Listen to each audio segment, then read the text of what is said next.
In this episode, we're going to finish buttoning up this engine with a view to getting the subframe back on, which will be a big milestone in getting the car back on the road. But before we do that, we do need to tackle the one last leak, which is particularly bad around this area, and that is to do with the rocker cover gasket. So the reason I'm doing that first is because once I've put this cross stabilizer bar in place, this stud in particular will become quite difficult to get access to. So I'm going to crack on with that first.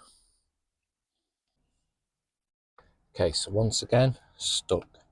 Probably should have paid more attention while the engine was out. This one rocker cover bolt, it is not coming out for love nor money. I've managed to snap it by using not 2 but 3 nuts to try and undo it.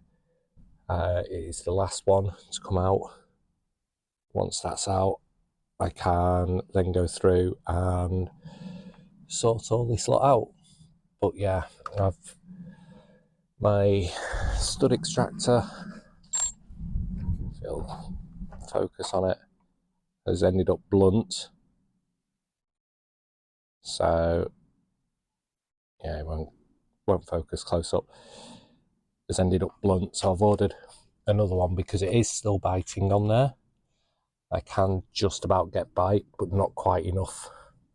So like there, it has gripped it, but the moment I put any force on it, it's just given up. So before I completely destroy whatever's left, I have ordered another set of these, hopefully.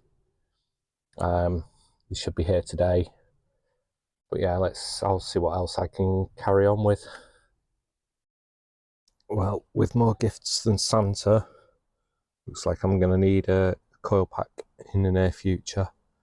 I've cleaned that up with a bit of emery paper. It wasn't misfiring when I picked the car up, so I'm hoping this will be alright once it goes back in. It's not covered in the Bentley manual, but if you're doing the oil filter housing, these should be 25 Newton meters, and these should be 12 Newton meters. 9 foot-pound, 18 foot-pound if you're using old money. It took a lot of Googling. This value came from Haynes. This one did eventually come from the Bentley manual.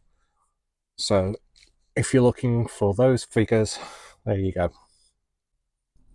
Yeah, those are shot. So I have replacements, one for each side. And here is the new Hornet exhaust. Obviously not fitted, but it's there, all laid out, ready to go. Nice big exhaust tips.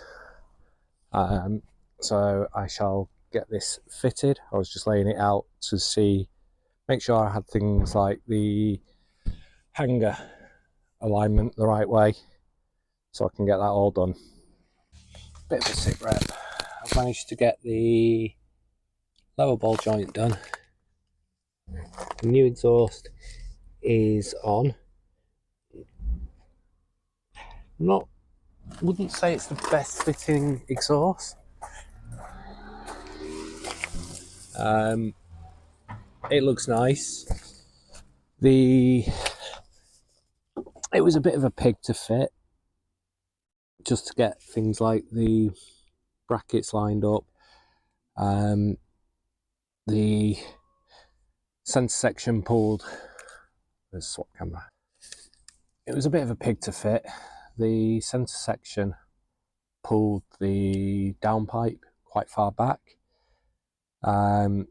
Those rubbers fought back going onto the reinforcement plate, but it's on and it's all aligned, so hopefully it'll sound as good as it looks. I worked out while I was under sorting out the oil filter housing, making sure it was all torqued up.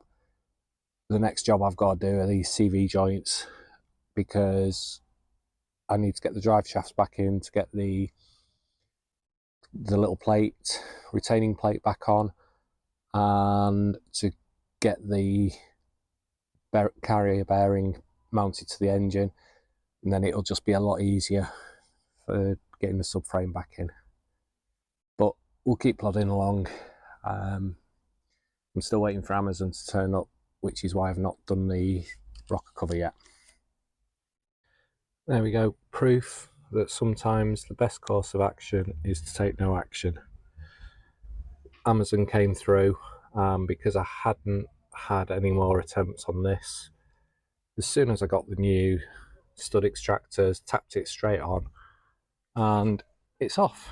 So we can get the spark plug tube seals done, and we can get the rocker cover gasket, and then that should be all of the leaks sorted on the engine. It's getting a bit late now, but I do have new gasket on the rocker cover. These are new, they just need to be tapped home, properly tuned up. The other one's coming out. Have one of the UJs apart. Well, both UJs are apart, but this one is ready for the bearing to go back on the spline, complete with the circlip, then fill the half shaft or the inner part of the drive shaft with grease, put a new boot on, and that can go back in, and then it's just the other side. So nice productive day overall. Well, it's another beautiful day in the UK. I've got my jobs list, so let's crack on with saving this Mini.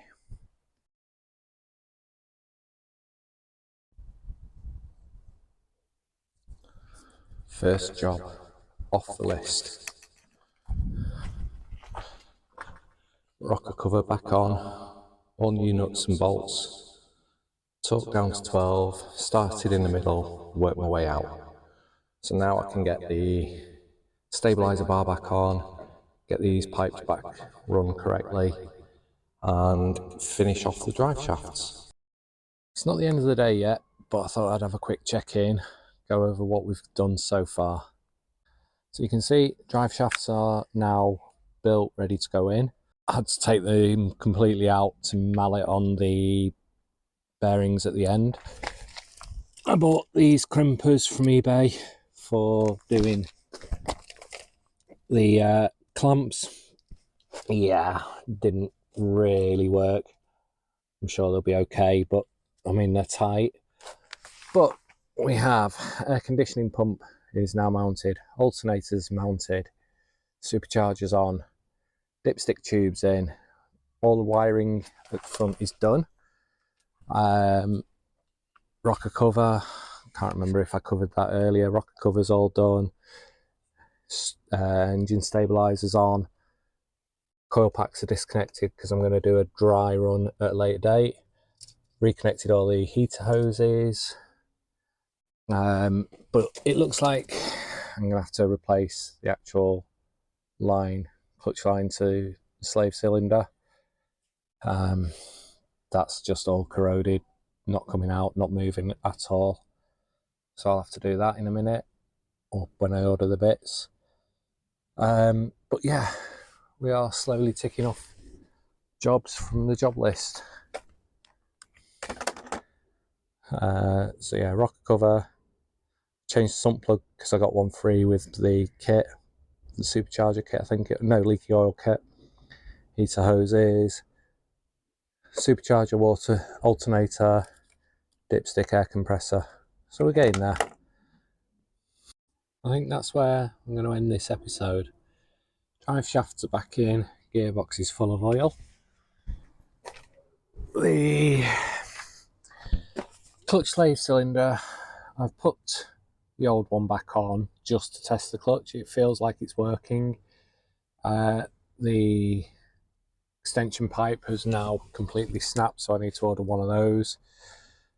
That will go in here and because it'll go underneath the wiring, I kind of can't do the wiring, can't do the airbox and everything until that's all sorted. Everything's buttoned up down the back, gear linkage is all done. Down the front we've got the supercharger, alternator, air conditioning, dipstick, all the wiring run and routed as correctly as possible, I believe. Fuel lines reconnected, the little canister, vacuum canister thing, that's all reconnected. So I think, yeah. So thank you for watching once again. We are getting there with the rebuild. The subframe's almost ready to go back in. I just need to swap the high pressure power steering pipe, and then that can go back in. That'll allow us to reconnect all the bottom end of the steering and suspension. And it's the last few bits and buttoning everything up, the adding oil. We need to sort the slave cylinder out because that really is goosed. So I'll get the pipe ordered and we can go from there, and then fingers crossed we can get this thing through an MOT. Thanks for watching. Please remember to like, comment, subscribe, share and help. So this is all appreciated. Thank you and see you in the next one.